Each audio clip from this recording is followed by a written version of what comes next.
It's the time for the package from China.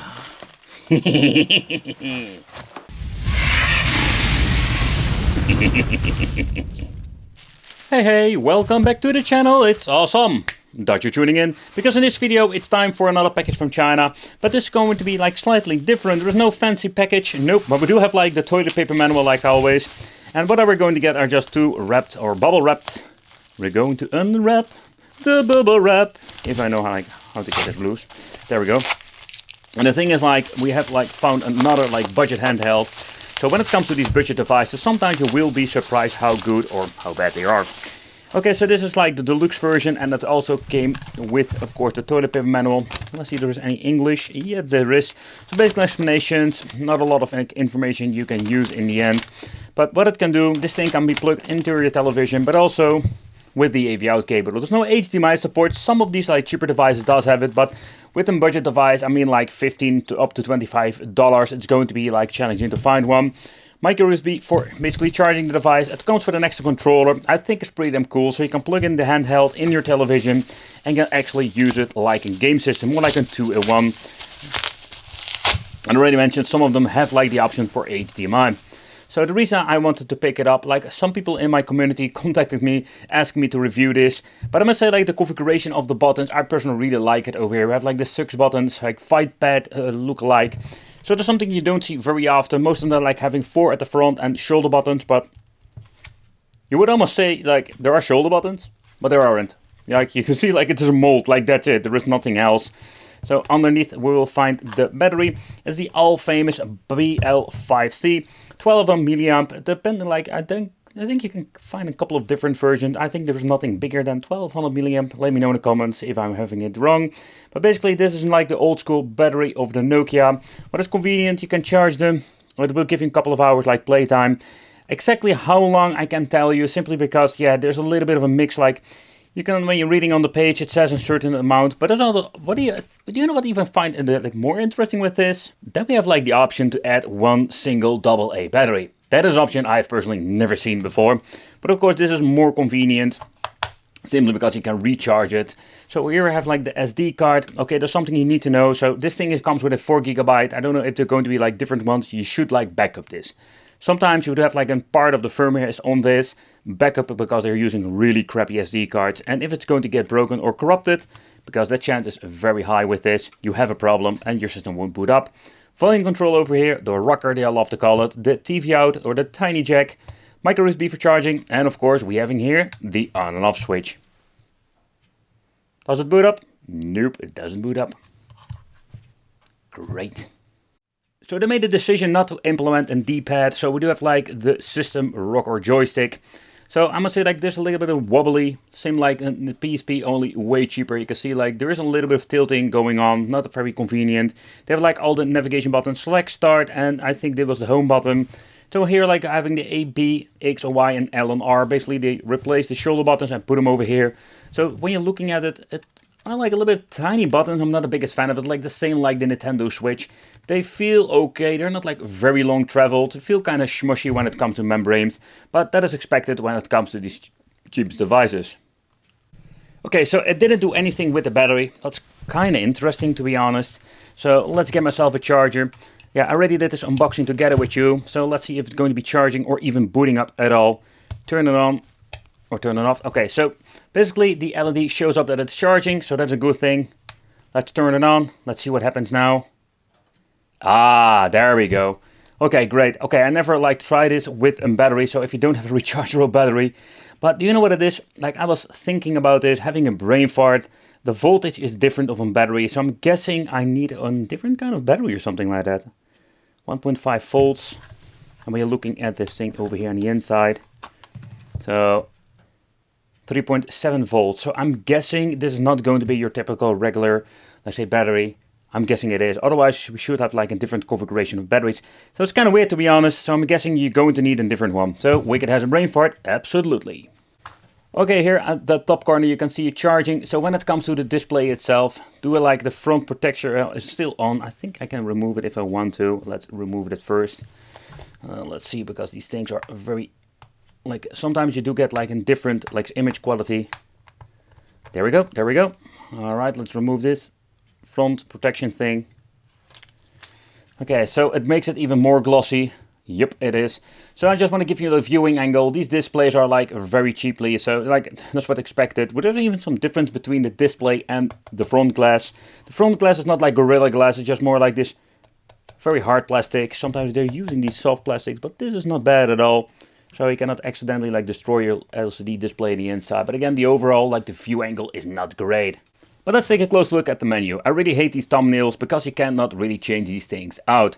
So you're stuck with it and you're just having non-English text, so it's kind of annoying. By the way, if the link is not like basically like connected with the SD card files, you're going to get just corrupted files.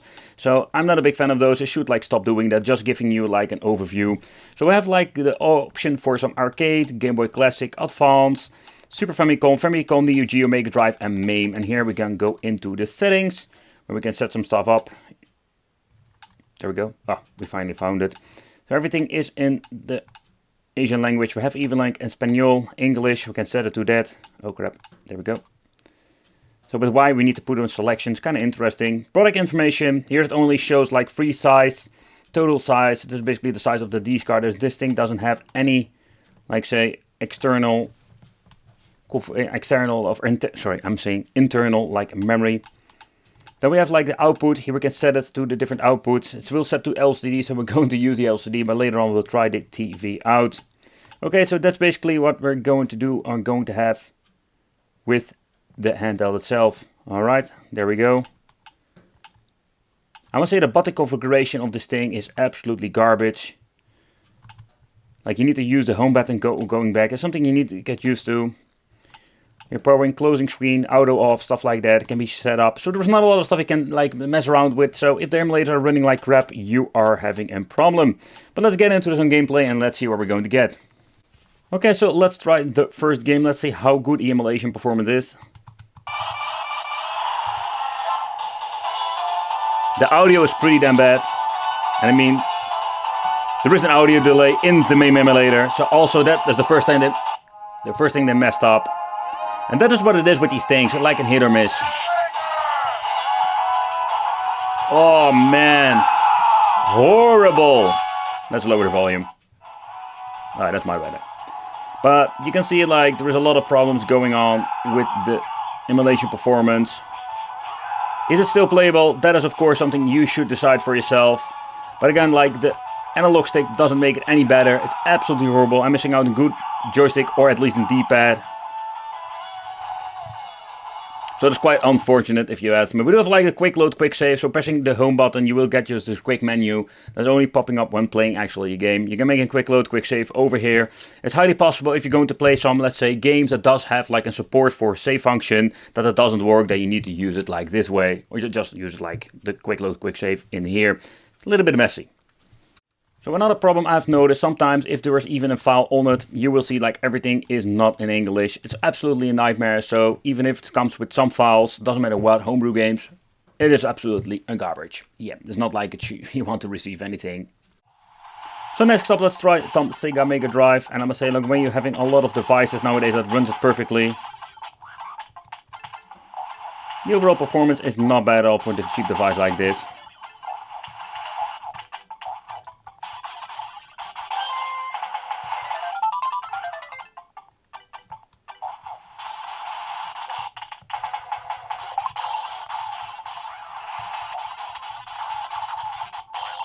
Another thing I wanted to try out is just to see how it runs with Game Boy Advance.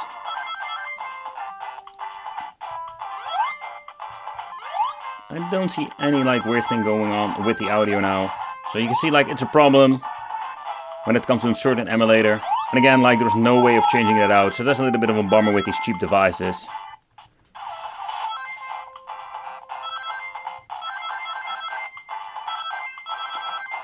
If you look closely, you will see a shitload of screen tearing sometimes. But when it comes to games like this, it's still playable. And again, like save functionality, you need to put the rest at home and make a save file over here. A great test for the analog stick. I'm messing it up myself. can tell you, like, playing it not on the D-pad is really challenging. Absolutely. I suck at this game, but beside that, if you're going to be very careful, this game is playable, but you do have like a lot of problems, at least like moving around on this. So that is just a great pointer that this analog stick is pretty damn rubbish. Okay, so another system that is most of the time like completely messed up is Super NES. Somehow they can't manage to get it right on these cheap devices. It sounds not bad at first, but I can tell you when you hear some soundtracks from the beginning, it sounds completely messed up.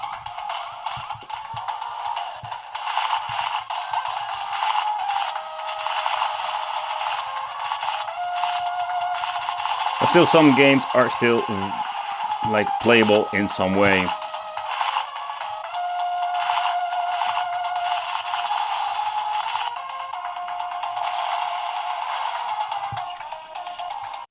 Alright, so the next thing that we're going to do is basically plug this thing into the television. Just want to give you like the console vibe for this thing. So when plugging it in, nothing seems to be happening, and I was expecting this simply because when you're looking at the menu, I already stated that you basically need to set it up. So the next thing that we do hear already some audio, so that's quite interesting.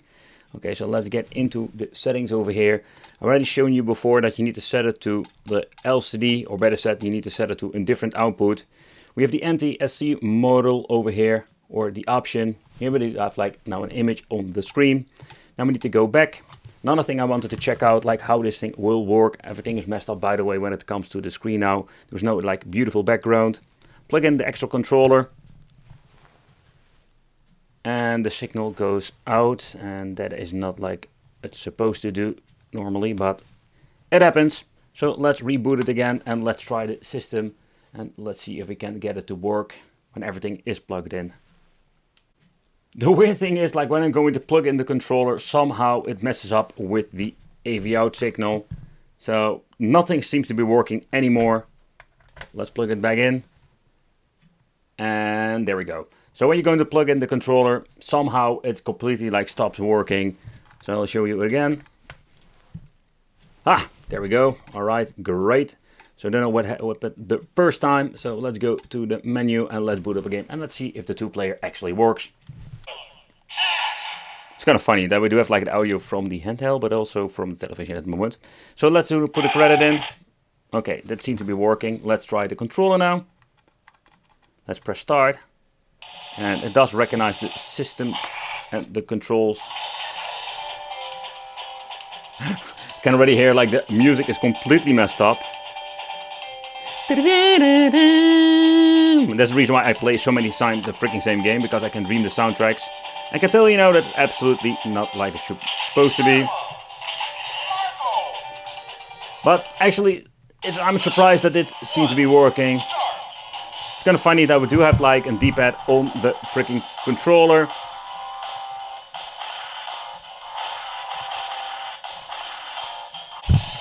So this is basically the idea behind it, that we can just play the game together on the television. I think it's pretty ingenious, even for the couple of dollars you're paying for this. But it did have like some problems when it still comes to plugging the controller and the AV out at the same time. So this is basically what we can find on the inside. It's nothing much. The construction is quite simple. Only 4 parkers holding this thing together. Yeah, then we're having over here the big PCB. Then we're having over here the connector for the battery, the BL5C that's inside of here. Then we're having like the 2 wires going to the compartment for the battery. I already like made a big brain fart at the beginning of this video saying that the normal AA battery fits in here. Yeah, it fits, but it doesn't do anything due of the voltage. So I'm guessing we have like a different battery that needs to be in here. An interesting option, never seen it before, but doesn't even matter. Then we're having like this tiny speaker, like always. It's nothing very special, like a couple of, let's say, maybe like 1.25 watts, whatever. Like it's like nothing much. The Parkers over here holds the PCB in place, and underneath we have like the LCD that we can sometimes replace, sometimes we don't. But I can tell you, even if the LCD gets broken, I had it in the past with these cheap devices. There was no way finding a cheap one. Most of the time it's more like getting a new handheld, so you just throw the old one away. A little bit of a bummer, but it's what it is. I must say, construction wise, it's what to expect from the money. But when you're looking at how comfortable it is, I must say I was quite surprised with this thing. What I find very surprising, that we do have like a very nice looking shell. This thing is quite comfortable, especially when you're looking at everything, the way how it looks, and also the grips itself. There is even some pattern over here, not like the very like rubberized bullshit. This is absolutely like very nice plastic, very hard plastic. It doesn't even smell chemical, but it will give you some extra grip and make it more comfortable to play. Not everybody will love this sick button configuration, that is more like a personal thing. Besides the shitty emulation, I'm missing out my D-pad. Yep, I'm more like a D-pad gamer, and with this horrible, let's say, analog stick, nah. It makes this thing absolutely a complete waste in my opinion. In the jungle of handhelds, there is so much stuff that we can buy for money. And like if you're going to pay, let's say maybe $10, $15 more, you're going to get yourself like a brand when it comes to a Mio Mini or something else, for example, that has like way better options. If it's more comfortable, that is something of a personal thing. I want to thank you all for watching. Consider subscribing. Let me know in the comments what you think of this. And it would be great to see you in the next video. Yeah.